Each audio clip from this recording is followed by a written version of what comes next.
যদি যীশু খ্রিস্ট পুনরুত্থিত না হন তাহলে তিনি ক্রুসিফাই হননি। আপনি আসলে উল্টো পথে হাঁটছেন। আমি যেটা করতে চেয়েছিলাম, আমি এক ঢিলে দুটো পাখি মারতে চেয়েছিলাম। আমি আরেকটা বিতর্ক করতে চাই না যিশুর পুনরুত্থান নিয়ে। দুটো পাখি এক ঢিলে, যদি মারা না যান তিনি ক্রুসিফাইড হননি, যদি মারা না যান তিনি পুনরুত্থিত হননি। এক ঢিলে দুটো পাখি। যদি আপনি এখান থেকে পুনরুত্থান শব্দটা বাদ দেন, তারপরও যুক্তিটা এরকমই থাকবে। আর আপনি পরে ভিডিও ক্যাসেট দেখতে পারেন বাজারে আসার পরে। প্রথমে আমি বলেছি যদি কেউ মারা না যায় সে ক্রুসিফাইড হবে না। তারপরে আমি বলেছি যে পুনরুত্থান হতে গেলেও তাকে আগে মরতে হবে। আমি এক ঢিলে দুটো পাখি মেরে প্রমাণ করতে চেয়েছি যে যীশু খ্রিস্ট আসলে মারা যাননি। যদি মারা না যান তিনি ক্রুসিফাইড হননি। যদি মারা না যান কিভাবে পুনরুত্থিত হবেন?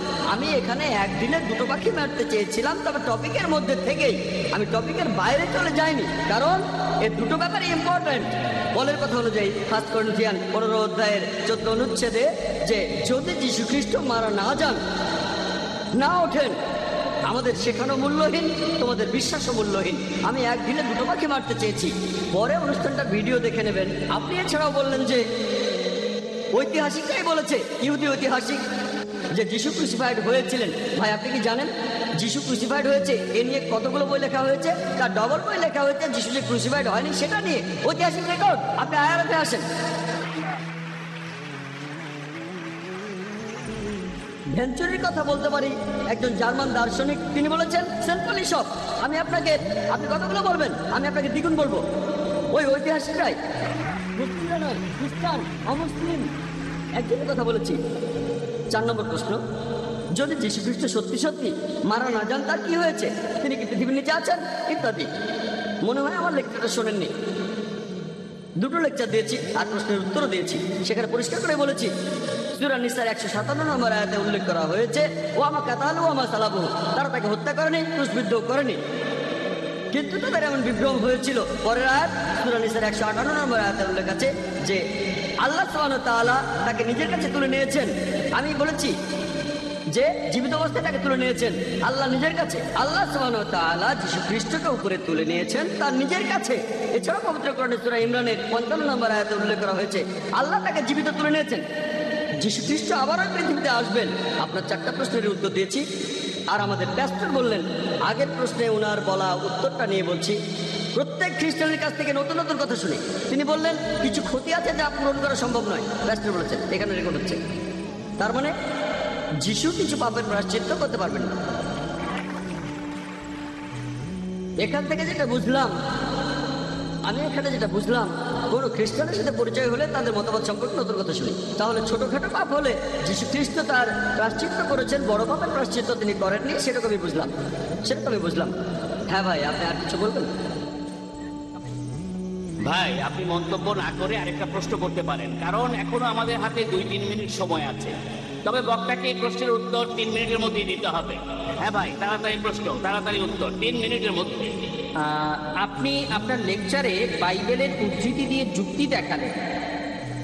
আর আজকের topic was the Christ really crucified, এ ব্যাপারে আপনার কোরআন কি কথা বলছে? কোরআন একটা কথা বলেছে, আপনি সেই কথাটা বলেছেন, তারপর সেটা বারবার বলছেন। এটা কিন্তু যুক্তি না। আমি বললাম ঈশ্বর একজন, তারপর এই একই কথা 20 বার বললাম। এটা কোনো যুক্তি না। যুক্তি দিলে সেখানে প্রমাণ দেখাতে হবে। তাহলে কোরআনের কথার পক্ষে কোনো প্রমাণ দেখাবেন যে যিশু ক্রুসিফাইড হননি, কোরআনের নিজস্ব কথা বাদে। আমি উত্তরটা শুনতে চাই, দর্শকদের হাততালি শুনতে চাই না। একজন অমুসলিম হিসেবে এটা শুনতে চাই। হাততালি খারাপ সেটা বলছি না, তবে তখন বুঝতে অসুবিধা হয়, তাই হাততালি শুনতে চাই না। আমি আসল ব্যাপারটা বুঝতে চাই। ভাই খুব সুন্দর প্রশ্ন করেছেন যে যদি কোনো মন্তব্য করেন সেটা সত্যি হয়ে যাচ্ছে না, এখানে সোর্সটা খাঁটি হতে হবে। আমিও একমত। যদি কোরআন থেকে উদ্ধৃতি দেয় যে যীশু খ্রিস্ট আসলে ক্রুসিফাইড হননি, আপনি হয়তো মানবেন না। কেন? কারণ আপনার কথা অনুযায়ী কোরআন আসমানি কিতাব না। আমার কোনো সমস্যা নেই। তবে মুসলিমদের কাছে এটা পবিত্র, তারা বলে এটা আল্লাহর বাণী, তাদের জন্য কোরআনই যথেষ্ট। যদি আমি বাইবেল থেকে বলি যিশু কি হয়েছিল, মুসলিমরা হয়তো সব মেনে নেবে না, তবে খ্রিস্টান যারা তারা মেনে নেবে। আপনি কি মানেন এই পবিত্র বাইবেল ঈশ্বরের বাণী? মানেন? ভালো, এটা মানেন। তাহলে বাইবেল থেকেই প্রমাণ করলাম যীশু খ্রিস্ট ক্রুসিফাইড হননি। এখানে ঐতিহাসিক প্রমাণের দরকারটা কি? ঐতিহাসিক প্রমাণ কি ঈশ্বরের বাণী চেয়ে বড়? আপনারা হাততালি দেবেন না। উনি হাততালি চান না, উনি আসলে বুঝতে চান। এই প্রমাণটা, এটা তো বিশ্বাসের ব্যাপার। বাইবেল তো বিশ্বাস করি। এই জন্যই তো বলছি আপনি এটা মানলেই হলো। আমি এখানে অখ্রিস্টানদের বোঝাতে আসিনি। অখ্রিস্টানদের জন্য ঐতিহাসিক প্রমাণ লাগবে, আরেকটা বিতর্ক হবে। যদি কোনো অখ্রিস্টান আমাকে বলে যে আপনার এই উদ্ধৃতিগুলো আমার জন্য প্রমাণ না, মানে আপনি যে কে উদ্ধৃতি বলেছে? দিয়েছেন সেগুলো ঠিক আছে, তবে আপনি সেগুলোর ভুল ব্যাখ্যা করে আমাদের ভুল জিনিসটা বোঝাচ্ছেন। আচ্ছা ভাই আমার নামে অভিযোগ করলেন আমি উদ্ধৃতি দিয়েছি কিন্তু প্রসঙ্গ ছাড়া বলেছি। আপনি প্রসঙ্গটা বলেন, নো প্রবলেম। আমরা একে অন্যকে বোঝার চেষ্টা করছি। আয়ারকে আসেন, আপনি প্রসঙ্গটা বলেন, তারপর আলোচনা করবো। একদিন চলে আসেন। আমি আপনার সাথে অবশ্যই দেখা করব।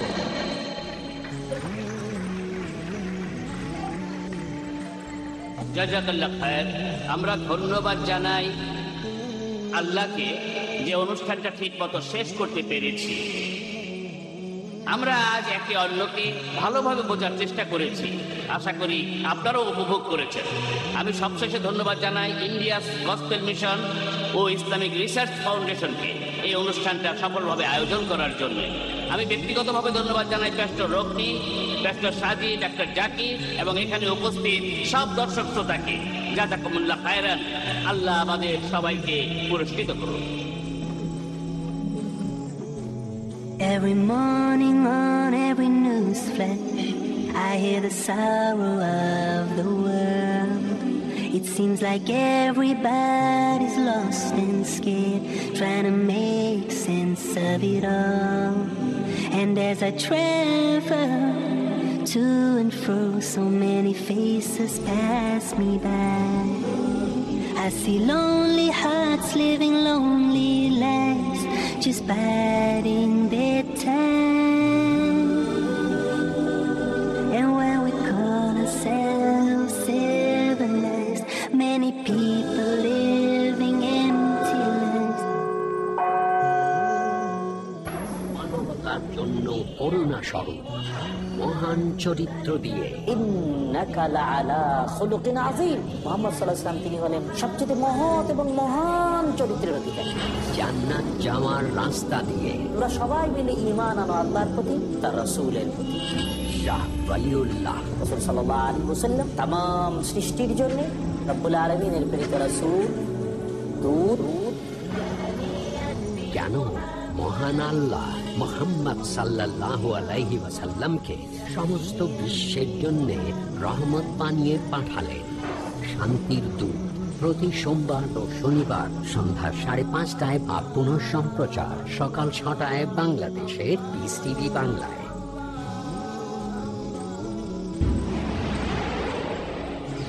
ডক্টর জাকিরের আন্তরিক বার্তা। পৃথিবীর সবচেয়ে বেশি বৃদ্ধি পাওয়া ধর্ম। রিডার্স ডাইজেস্ট পত্রিকায় একটি জরিপ প্রকাশিত হয়েছিল, সময়টা ছিল 1993 সাল। আর প্লেন ট্রুথ ম্যাগাজিনে প্রকাশ করা হয়েছিল ফেব্রুয়ারি 1994। এই জরিপ পৃথিবীর প্রধান প্রধান ধর্মগুলোর বৃদ্ধির হিসাব পুঙ্খানুপুঙ্খরূপে প্রকাশ করে 50 বছরের ব্যবধানে, 1934 থেকে 1984 পর্যন্ত। যে ধর্ম সবচেয়ে বেশি বৃদ্ধি পেয়েছে, 1 নম্বর অবস্থানে আছে, সেটা ইসলাম। ইসলাম ধর্ম বৃদ্ধি পেয়েছে 235%, খ্রিস্টান ধর্ম কেবল 47%। কোন যুদ্ধ সংঘটিত হয়েছিল 1934 সাল থেকে 1984 সালের মধ্যে, যেখানে হাজার হাজার মানুষ ইসলাম ধর্ম গ্রহণ করেছে? কোন তরবারি ব্যবহার হয়েছিল? সর্বশেষ জরিপ অনুযায়ী আমেরিকায় সবচেয়ে বেশি বৃদ্ধি পাওয়া ধর্ম হচ্ছে ইসলাম। ইউরোপের সবচেয়ে বেশি বৃদ্ধি পাওয়া ধর্ম হচ্ছে ইসলাম। পৃথিবীতে সবচেয়ে বেশি বৃদ্ধি পাওয়া ধর্ম হচ্ছে ইসলাম। কোন তরবারি হাজার হাজার আমেরিকানদের ইসলাম গ্রহণ করতে বাধ্য করেছে? হাজার হাজার ইউরোপিয়ানদের ইসলাম গ্রহণ করতে বাধ্য করেছে। লক্ষ লক্ষ মানুষকে পৃথিবীতে ইসলাম গ্রহণ করতে বাধ্য করেছে। কোন তরবারি? এটা ইসলামের তরবারি, এটা শান্তির তরবারি। এই তরবারি সত্য এবং জ্ঞানের, যাতে আছে মানব জাতির সকল সমস্যার সমাধান। পিস টিভি বাংলা, মানবতার সমাধান।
পিস টিভি বাংলা, মানবতার সমাধান।